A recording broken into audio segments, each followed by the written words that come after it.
নমস্কার বন্ধুরা, আমি স্বপ্না কিচেনে আপনাদের সবাইকে স্বাগত জানাই। আজকের আমাদের রেসিপি ঢোকলা। এই ঢোকলা তৈরি করার জন্য এখানে আমরা যা যা উপকরণগুলি নিয়েছি সেগুলো আপনাদের একবার দেখিয়ে নেব।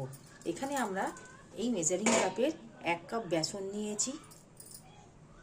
ঠিক এই মেজারিং গ্লাসে আমরা 1 গ্লাস জল নেব। আপনাদের আমি এখানে জল আর বেসনের পরিমাণটা দেখিয়ে নেব, কারণ এই পরিমাণটা ঠিকঠাক থাকলে তবে গিয়ে ঢোকলাটা ভালো হয়। সেই জন্য আপনাদের আমি এখানে জলের পরিমাণটা এই মেজারিং কাপের 1 কাপ নিলাম। এবার আমরা এখানে এই বেসনটাকে আমরা ছেঁকে নেব। ঠিক একটা নেটে রেডি আমরা ভালো করে বেসনটাকে ভালো করে আমরা ছেঁকে নিচ্ছি।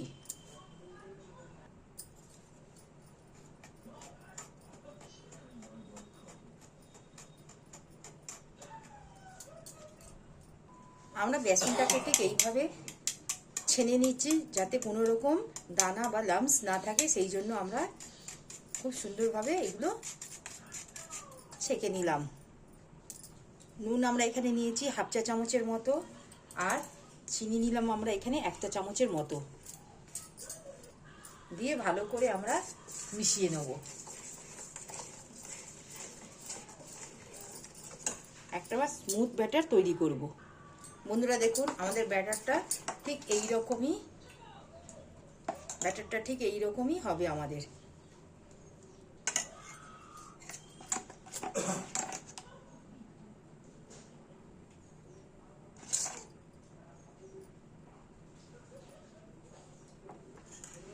আমরা ঠিক এই ব্যাটারটাকে ভালো করে মিশিয়ে নিয়ে ঠিক 10 মিনিটের মতন আমরা ঢাকা দিয়ে সেট করে নেব। ঠিক আমরা চাপা দিয়ে 10 মিনিটের জন্য আমরা রেখে দেব, বেসনটা যাতে ভালোভাবে ফোলে, সেই জন্য আমরা 10 মিনিটের জন্য ঢাকা দিয়ে রেখে দিলাম। এখানে আমরা একটা গামলাতে ঠিক জল নিয়েছি, জল নিয়ে এখানে একটা স্ট্যান্ড বসিয়ে দিয়েছি। গ্যাসটা এখানে আমরা অন করে নেব। জলটা যাতে ভালোভাবে গরম হয়ে যায়, একটা থালা দিয়ে ঢাকা দিয়ে দেব। এখানে আমরা একটা থালা দিয়ে ভালো করে জলটা ঢাকা দিয়ে দিলাম, জলটা যাতে গরম হয়ে ফুটে ওঠে। ঠিক 10 মিনিট হয়ে গেছে আমাদের বেসনটা ঠিক আমরা ঢাকা দিয়ে রেখে দিয়েছিলাম সেট হওয়ার জন্য। এবার এর মধ্যে আমরা এখানটায় কিছু উপকরণ দেবো, সেগুলো আপনাদের একবার দেখিয়ে নেব।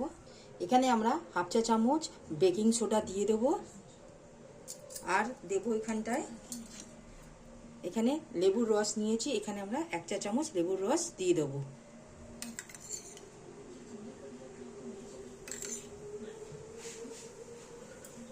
দিয়ে এখানে এই চামচের আমরা 2 চামচ দিয়েছি, দিয়ে ভালো করে আমরা এটাকে মিশিয়ে নেব। যে পাত্রের মধ্যে আমরা ঢোকলাটা ট্রান্সফার করব তার মধ্যে আমরা এখানটায় একটু অয়েল নিয়েছি, অয়েল দিয়ে ভালো করে আমরা চারিদিকে ঠিক গ্রিস করে নেব। আমরা পুরো চারিদিকে পুরো মাখিয়ে নিয়েছি এই প্যানের মধ্যে। এবার আমরা ব্যাটারটা এর মধ্যে দিয়ে দেবো। ব্যাটারটা দেখুন কতটা আমাদের ঠিক ফুলে গেছে খাবার সোডা আর লেবুর রস দেওয়ার পরে, দেখুন। এবার আমরা এর মধ্যে ঢেলে নেব।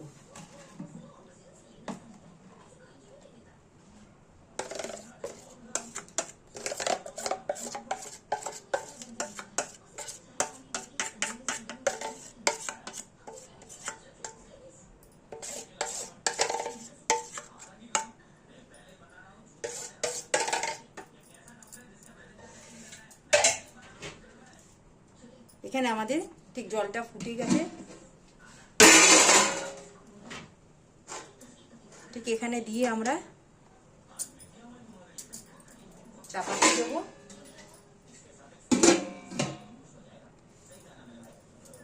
ঠিক 25 মিনিটের মতন আমরা এখানে স্টিম করে নেব। ঠিক 25 মিনিট হয়ে গেছে, আমরা ঢাকাটা খুলে একবার দেখে নেব।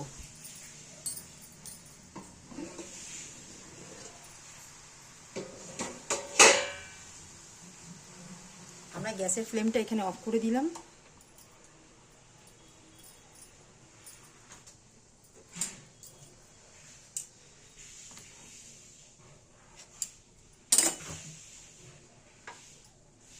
বন্ধুরা দেখুন ঠিক আমাদের কতটা ঠিক ফুলে উঠেছে। ঠিক এই স্টেজে আমরা এখানে একটা পাত্রের মধ্যে বার করে নেব। ঠিক আমরা এটা বুঝবো হয়ে গেছে কিভাবে, ঠিক একটা টুথপিক দিয়ে এখানে আমরা দেখে নেব কতটা আমাদের হয়েছে কি বাকি আছে, সেটা বুঝলেই বুঝতে পারা যাবে। দেখুন এখানে আমাদের মোটামুটি হয়ে গেছে, টুথপিকের মধ্যে একদম লেগে নেই। আরও একবার দেখিয়ে নেব আমরা।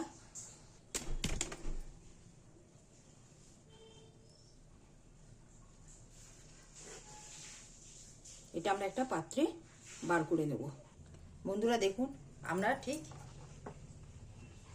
বার করে নিলাম। আমাদের দেখুন ঠিক এর মধ্যে এক ফোঁটাও লেগে নেই।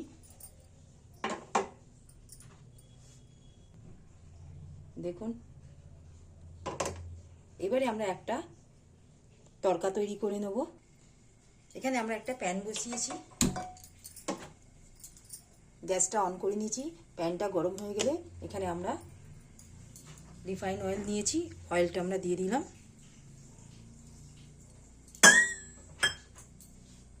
তেলটা এখানে আমাদের গরম হয়ে গেছে। আমরা 1 চা চামচ সর্ষে নিলাম।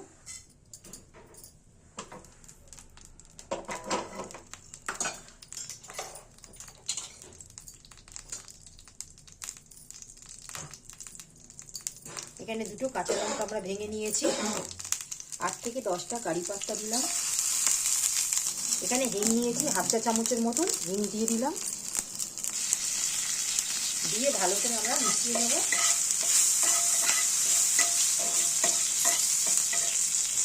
এখানে আমরা ঠিক ভাজা হয়ে গেছে। ঠিক এই অবস্থায় আমরা এখানে একটু জল দিয়ে দিলাম।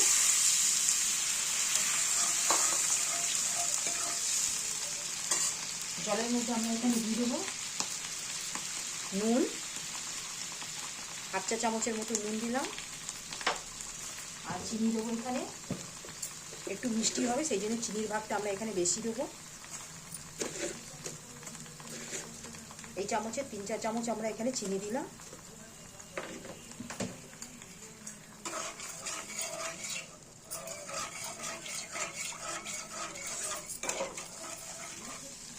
দিয়ে ভালো করে মিশিয়ে নেব। আমরা যখন এখানটায় ঢোকলা করার সময় এখানে আমরা হলুদ দিইনি, কারণ বেকিং সোডাটা দেওয়ার ফলে হলুদ দিলে পরে এখানে এই ঢোকলার মধ্যে দেখতে বিচ্ছিরি লাগবে, লাল ছোপ ছোপ দাগ হয়ে যাবে, সেই জন্য আমরা এখানে হলুদটা ব্যবহার করিনি। এখানে আমাদের ঠিক তরকাটা তৈরি হয়ে গেল। এবার আমরা এই ঢোকলার মধ্যে আমরা ঢেলে দেবো।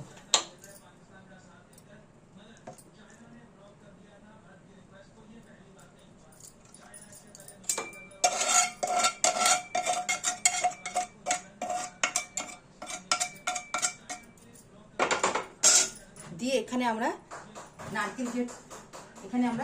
নারকেল গ্রেট করে রেখেছি, সেগুলো আমরা দিয়ে দিলাম। এবার আমরা এখানে পিস করে নেব।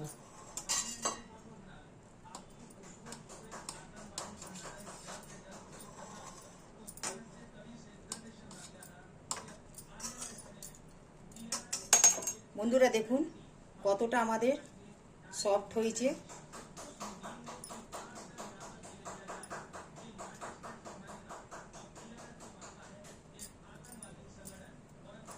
এইভাবে আমরা পিস পিস করে কেটে নেব। বন্ধুরা দেখুন আমাদের মোটামুটি এখানে ঢোকলাটা বেসনের তৈরি হয়ে গেল। দেখুন কতটা সুন্দর দেখতে হয়েছে। যদি আমাদের এই রেসিপিটি আপনাদের ভালো লাগে, আপনারা আমার এই চ্যানেলে লাইক, সাবস্ক্রাইব আর শেয়ার করবেন। প্লিজ কমেন্টে জানাবেন। আজকের মতন আমরা এখানে বেসনের ঢোকলা রেসিপিটি সমাপ্ত করলাম। নেক্সট ভিডিওতে নতুন রেসিপি নিয়ে আসবো। ধন্যবাদ।